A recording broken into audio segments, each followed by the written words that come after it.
Аускультация сердца. Аускультация сердца происходит по 3 правилам.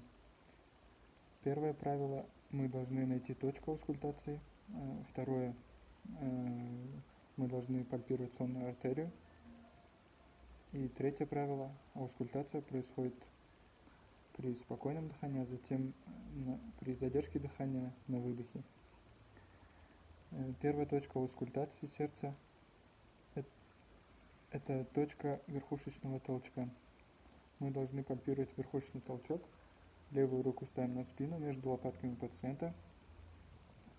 Правую руку прикладываем к левой груди. Большой палец параллельно грудине. Остальные направлены на подмышечную зону. Наклоняемся. Проводим пальцами до зоны толчка. Определяем его. Это первая точка аускультации. Второе. Пальпируем сонную артерию. Идем по нижнему краю нижней челюсти до грудино-сосцевидно-ключичной мышцы. Определяем толчки.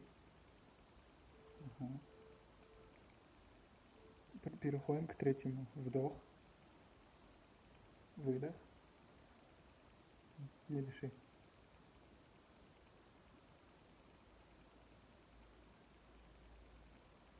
Так, это первая точка аускультации.